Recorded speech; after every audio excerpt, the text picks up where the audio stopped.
Kapag dumating ang matinding bagyo sa buhay natin, paano tayo dapat tumugon? Sabi ng isang quotation, embrace the storms in your life, for rain is what make things grow. At sa panahon ng bagyo, sometimes God calms the storm, sometimes He calms His child. Either way, His presence is enough. Hindi ibig sabihin na bumabagyo ay walang ginagawa ang Panginoon.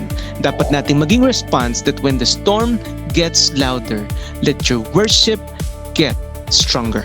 Ito po ang pag-uusapan natin sa isang napakagandang pag-aaral nito. I entitled this as Praise You in the Storm. Samahan niyo po ako sa napakagandang lesson na ito. Sabi ni Paul in 1 Thessalonians 5:18, sa lahat ng pagkakataon, magpasalamat kayo sa Diyos, bring praise to Him, thank Him dahil ito ang kalooban niya para sa inyo bilang mga tagasunod ni Kristo Jesus. Mas naging totoo ito sa kwento ni Paul at ni Silas. Nung sila ay tinawag ng Panginoon para pumunta sa Macedonia para mangaral ng mabuting balita, they were attacked and imprisoned. Merong isang babae na sumusunod sa kanila na isang fortune teller na sinapian ng masamang spirito. Tapos itong si Pablo, kinas out niya yung masamang spirito dito sa babae. Lumabas ito. At dahil doon nagalit yung mga may-ari doon sa babaeng ito kasi slave yung babae at pinagkakakitaan siya ng maraming tao. That is why siniraan itong si Paul at si Silas, sinumbong sa mga authority doon na nagpapakalat ng balita na hindi maganda at dahil doon sila ay pinarusahan, sila ay binugbog at sila ay hinagupit. Nasa kalooban sila ng Diyos pero dumanas pa rin sila ng matinding bagyo. Pero sa kabila ng lahat ng yon, ang naging response nila sa loob ng kulungan, they prayed and praised in the storm. Sabi ng Acts 16:25, nang maghating gabi na, nanalangin sina Pablo at Silas at umaawit ng papuri sa Diyos. Imagine that. Kung ikaw yung nasa sitwasyon na yan, baka nagreklamo ka sa Panginoon, nagtanong ka sa Panginoon, Lord, bakit nangyayari sa akin itong bagay na to? Di ba? Ang dami na agad nating reklamo sa Diyos. Pero sila, imbis na sila ay magalit at magtampo sa Panginoon, nanalangin, nagpuri sila sa Panginoon at ang matindi pa doon, nakikinig sa kanila yung mga preso sa loob ng kulungan. Even in the time ng storm na yun, nakakapag-share pa rin sila ng goodness ng Panginoon. Ginamit nila ang sitwasyon na yun para gamitin sila ng Panginoon.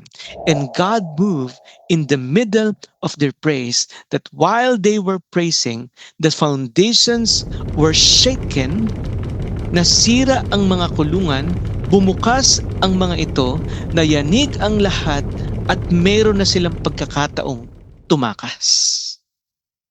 But take note, imbis na takasan nila yung bagyo na yon, imbis na umalis na sila ay nanatili sa loob ng kulungan. At yung bantay na dapat magpapakamatay na dahil makakatakas yung kanyang mga preso, pinigil nila at ang sabi nila sa bantay, nandito kami.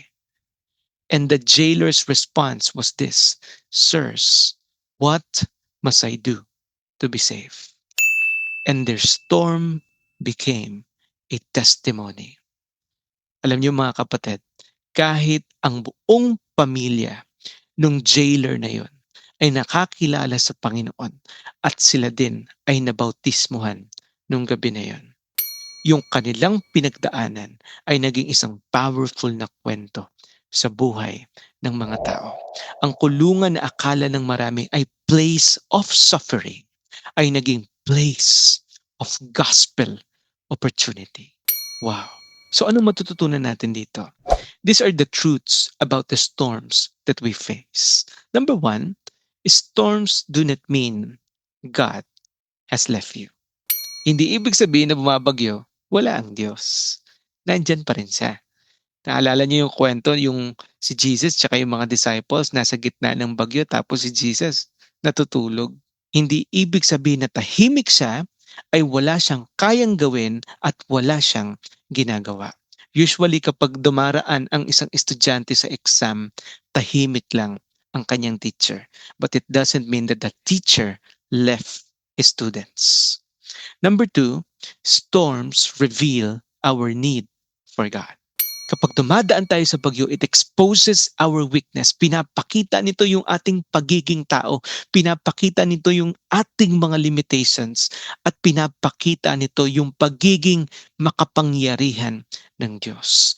Ang mga bagyo ng buhay natin ang nagtuturo sa atin pabalik sa Panginoon.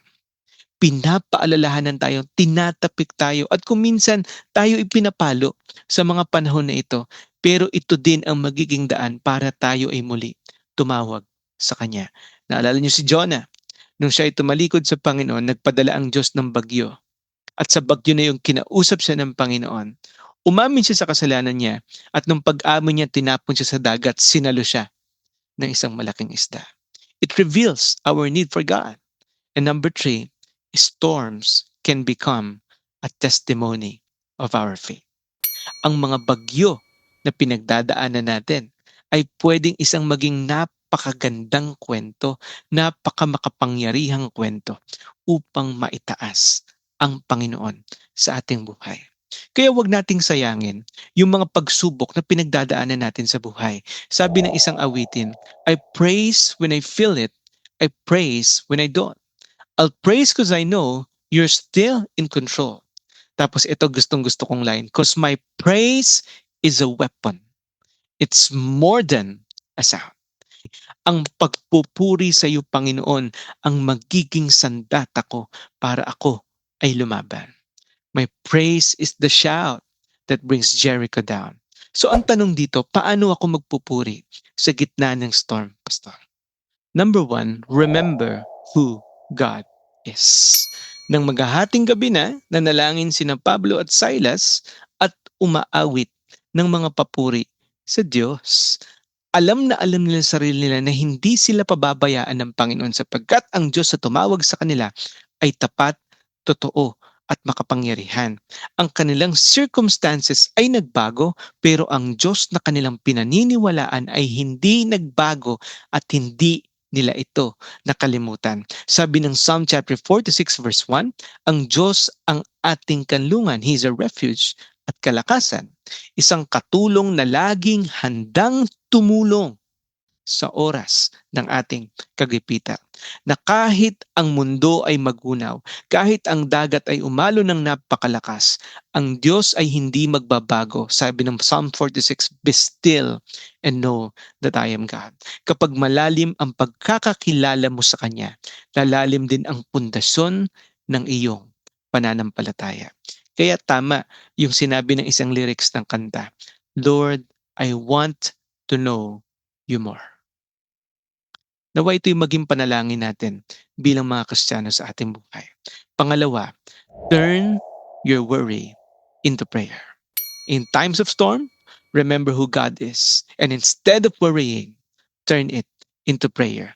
Sabi ng Bible, habang sila ay dumadaan sa storm, imbis na sila ay magreklamo, sila ay nagpuri sa Diyos. Kaya nga ang sabi ng Philippians 4:6-7, huwag kayong mabalisa tungkol sa anumang bagay. Sa halip hinginin niyo sa Diyos ang lahat ng inyong kailangan sa pamagitan ng panalangin at pagsusumamo na may pagpapasalamat. Ano bang ginagawa ng pag-aalala sa buhay mo? Worry will kill your life little by little. Paunti-unti yan. Tatanggalin yung joy mo, tatanggalin yung peace mo, tatanggalin yung contentment mo, tatanggalin yung mga positive things na ginagawa ng Diyos sa buhay mo. Dahil sa pag-aalala. Kaya nga sabi ng isang quotation, whatever is going to happen will happen. Whether we worry or not. Di ba? At tama ang sinabi ni Jesus that can any one of you by worrying add a single hour to your life. Therefore, do not worry about tomorrow, for tomorrow will worry about itself. Each day has enough trouble of its own. Instead of worrying, pray. Instead of worrying, prepare. Instead of worrying, plan. What can I do? Diba? Kasi kung mag-aalala ka na mag-aalala, mag-iisip ka ng mga negative things sa buhay mo, na hindi mo naman alam yung mangyayari bukas, walang mangyayari sa'yo. You are like in a rocking chair. Galaw ng galaw pero wala namang pinatutunguhan.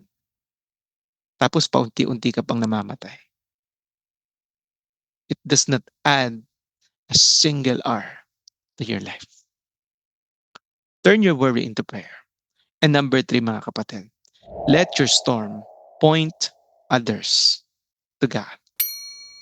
Sabi ng Bible, nakikinig sa kanila ang mga bilanggo. Nung panahon na sila ay dumadaan sa bagyo, sila pa rin ay nagpapagamit sa Panginoon. Kaya nga ang naging response ng mga tao, ano po ang dapat kong gawin upang maligtas? At sinabi nila, sumampalataya ka sa Panginoong Hesus at maliligtas ka.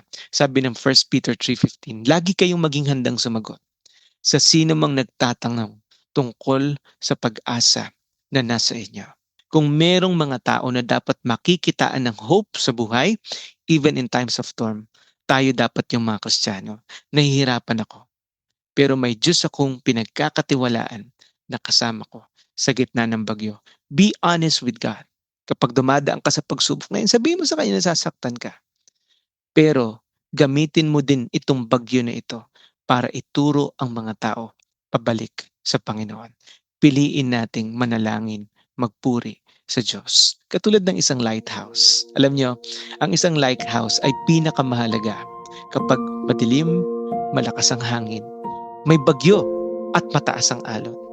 Dahil sa liwanag ng lighthouse na ito, maraming tao ang maliligtas na mga nakasakay sa mga barko. Ito magsisilbing gabay.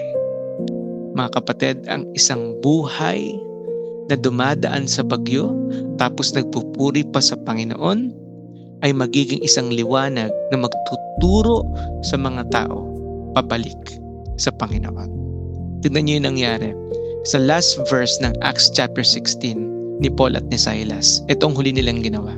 After Paul and Silas came out of the prison, they went to Lydia's house church yan where they met with the brothers and sisters and encouraged them.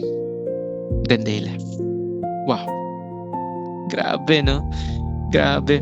Yung puso ni Paul at ni Silas, pagkatapos silang dumaan sa pagsubok na yan, was to turn their storms into testimony and encourage the people around them. Ano yung mga bagay na pinagdadaanan mo ngayon sa buhay mo? That can turn into a powerful testimony. Have the right response. Ito po ang ating mga reflection questions na tanungin din natin sa ating mga sarili. Number 1, kapag may bagyo, anong una kong ginagawa? Nag-aalala? Nagreklamo? O lumalapit sa Diyos? Meron bang bagay na mas pinagtitiwalaan ko kaysa sa Diyos? Anong isang bagay tungkol sa Diyos na pwede kong alalahanin at ipagpasalamat kahit nasa storm ako?